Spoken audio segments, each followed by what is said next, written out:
4 ta' Awwissu, San Ġwann Marija Vianney, saċerdot, għex bejn l-1786 u l-1895. Ġwann Marija Vianney twieled ħdej Lyon, Franza, 3 snin qabel ir-Rivoluzzjoni Franċiża. Ta' 13-il sena irċieva l-ewwel tqarbina bil-moħħbi fir-razzett ta' missieru waqt li l-ħaddiema baqgħu jaħdmu bħas-soltu biex ma jiġbdux l-attenzjoni tal-awtorità rivoluzzjonarja. Fl-1804, meta kellu 18-il sena, wera lill-missieru x-xewqa li jsir qassis. Sa dan iż-żmien kien jaħdem fir-razzett ta' missieru. Sentejn wara beda jattendi skola żgħira li ebbe Belli kien fetaħ għall-abbatini. Fil-1808 sejħulu bil-lieva, iżda wara ftit ħalla. Fl-1811 daħal is-seminarju biex jibda l-filosofija u fl-1813 beda it-teoloġija. Fl-istudju ma kien tajjeb xejn, iżda fil-qdusija kien jgħaddi lil kulħadd. Kien mudell ta' żagħżugħ tajjeb. Fl-1815 ta' 29 sena ħal qudiesa u mar bħala assistent ta' Ebi Belli. Fl-1817 intbagħat bħala kappillan tar-raħan ta' Ars. Bi 370 ruħ li kellhom antipatija kbira lejn ir-reliġjon. Ħafna minnhom ma kinux jisimgħu qudies, kienu medijin wisq bil-ħwejjeġ tad-dinja. Fir-raħal kien hemm numru ta' ħwienet tax-xorb u tad-divertiment. Bil-mod, bit-talb, bil-viżiti lill-familji u b'attivitajiet reliġjużi huwa irnexxielu jikkonverti ħafna minnhom u l-ħwienet tax-xorb u tad-divertiment bdew jagħlqu. Fl-1824 bl-għajnuna ta' żewġ xebbiet fetaħ skola b'xejn għall-bniet li wara saret l-istitut magħruf La Providence, għat-tfal orfni u abbandonati, dawk li kienu jieħdu ħsiebu ma kellhomx salarju. Il-fama qaddisa ta' dan il-qassis ħarġet barra mir-raħal u xterdet fil-bogħod saħansitra minn Franza. Ars sar ċentru tal-pellegrinaġġi. Wasal żmien meta kienu jaslu fars aktar minn 300 pellegrin kuljum, onja u foqra, qaddisin u midinbin, gbarat u mhumiex. Kien qatta 12 siegħa kuljum fil-konfessinarju fix-xitwa u 16 siegħa fis-sajf. Il-kurat ta' Ars kien sar magħruf, għamel 42 sena f'din il-ħajja sakemm miet fl-4 ta' Awwissu tas-sena 1859. Ġie ikkanonizzat fis-sena 1925. Aktar dettalji. Is-superjuri tiegħu billi kienu jafu kemm moħħu ma jtieħx batuh fars għax qalu li hemm żgur ma setax jagħmel ħsara. F'dan il-post il-Knisja kienu imorru xi ftit nisa xjuħ. In-nies kienu jaħdmu nhar ta' ħadd, jiskru u jħobbu jisfnu. Wara 10 snin dan ir-raħal inbidel. Saru konverżjonijiet u fejqan tal-għaġeb. Il-kurat kien iħabbar il-ġejjieni u jaqra l-qlub tan-nies. Huwa kien jitlob u jsum u jqarar ħafna. Kien jorqod biss xi 3 jew 4 sigħat. Kienu jiġu għal pariri tiegħu bosta u bosta nies minn kull naħa ta' Franza. Tant li l-gvern kellu jwassal il-linji tal-ferrovija sa hemm. Minkejja li kien miżmum b'qaddis minn ħafna, kien hemm oħrajn li kienu jippruvaw iwaqqgħu ħaċċajt minħabba in-nuqqas ta' erf tiegħu. Għal 30 sena kienu wkoll molestat spiss minn attakki tax-xitan li żgur ma kienx jaħmel jara dawk il-konverżjonijiet kollha isiru f'riġlejn il-qaddis. Kien miġbud ħafna għal ħajja qibsa tal-Kartużjani u 3 darbiet it-tanta jaħrab mill-parroċċa biex imur magħhom. Irrifjuta l-unuri kollha li rridu jagħtuh fl-aħħar snin ta' ħajtu. Meta ġabulu il-vjatku qal: kemm hi ħaġa ta' niket li titqarben għall-aħħar darba.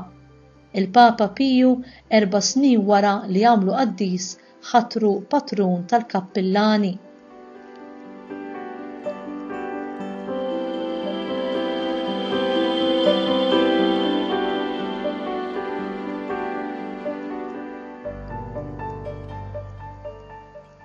Qari mill-katekesi ta' Ġwann Marija Vianney, saċerdot, bit-titlu Dmir ħelu tal-bniedem li jitlob u jħobb. Uliedi, ġibu quddiem għajnejkom illi t-teżor tan-nisrani mhuwiex fuq din l-art imma fis-sema. Mela għandna nżommu ħsibijietna fejn hemm it-teżor tagħna.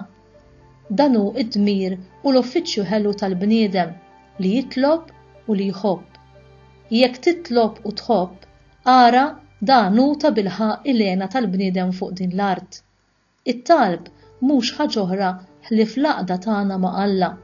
Min għandu qalbu nadifa u marbuta ma' Alla iħoss bħal għaxqa u ħlewwa tal-għaġeb. U madwar ixerred dawl li ma bħalu. F'din l-għaqda sħiħa, Alla u r-Ruħ isiru qishom żewġ xemat imdewba f'waħda u ħadd ma jkun jista' jifridhom iżjed. Kemm hi ħaġa sabiħa din l-għaqda ta' Alla mal-ħlejqa ċkejkna tiegħu, x'ferħ kbir li ħadd ma jista' jifhmu. Aħna konna sirna nies li ma jistħoqilhomx jitolbu, imma Alla ta' tajjeb li hu ħallina nkellmuh. It-talb tagħna huwa inċens ta' fwieħa li toġbu mill-iżjed. Uliedi, intom għandkom qalbkom ċkejkna, imma t-talb iwassal lilkom u jagħmilha li tkun tista' tħobb lil Alla. It-talb iħallina nduqu is-sema minn issa stess, iniżżilna biċċa mis-sema, qatt ma jċaħħadna mill-ħlewwa tiegħu, għax hu qisu qasel li jixxerred fir-ruħ u jagħmel kollox ħelu.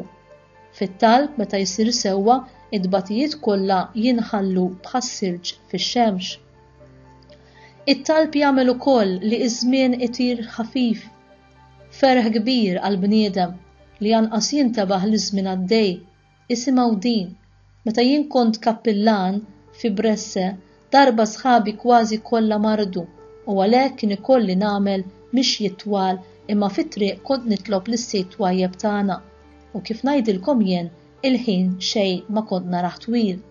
Hemm ukoll xi wħud li jerqu għal kollox fit-talb qishom ħuta fl-ilma għax huma mogħtijin kollhom kemm huma lit-tieba ta' Alla.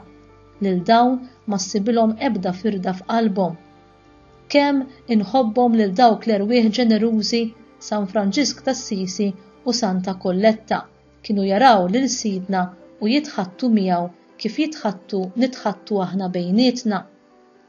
Aħna, għal kuntrarju, kemm drabi nidħlu fil-Knisja bla ma nafu x'għandna nagħmlu jew x'għandna nitolbu.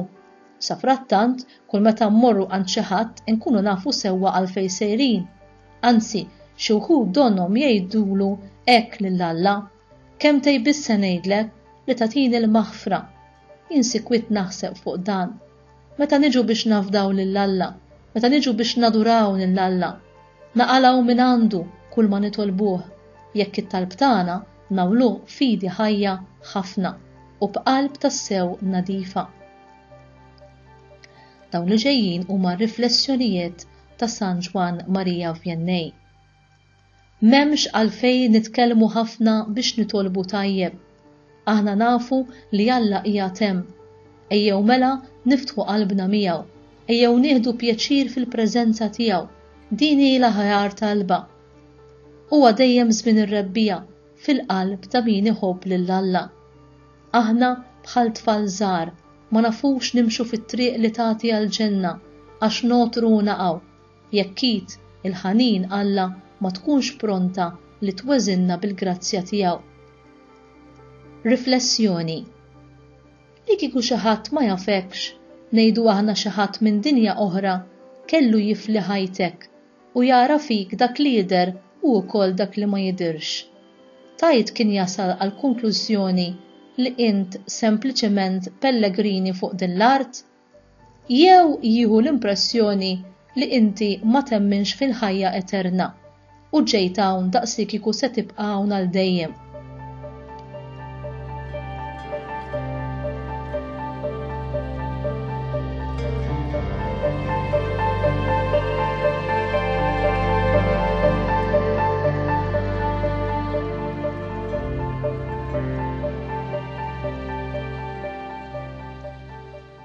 Talba għas-saċerdoti. Mulej, għatina assisin jixbħu lilek, assisin adattati għad-dinja tal-lum, assisin mimlijin bl-Ispirtu Santu, jħobbu lilek l-Ewkaristija u l-kelma. Mulej, għatina assisin li jitolbu u li għalmuna nitolbu, assisin li jħobbu ħafna l-żgħażagħ u l-fqar u lil dawk li huma tal-aħħar, assisin li kapaċi juru l-ħlewwa u l-ħniena għal-miżerji kollha tad-dinja tal-lum. Missier Qaddis, ħares fil-verità lis-saċerdoti tiegħek huma qegħdin fid-dinja ħarishom mill-ħażen. Amen. U din talba mill-liturġija tas-Sigħat. O Alla ta' seta' u ħnina bla tarf, intażirt lis-saċerdot San Ġwann Marija Vianney u żejjintu bħeġġa tal-għaġeq fil-ħidma tiegħu bħala kappillan ta' parroċċa. Għamel li bl-eżempju u t-talb tiegħu nirbħu bl-imħabba aħwa oħra għal Kristu u li magħhom niksbu il-glorja ta' dejjem. Nitolbuk dan bi Kristu Sidna. Amen.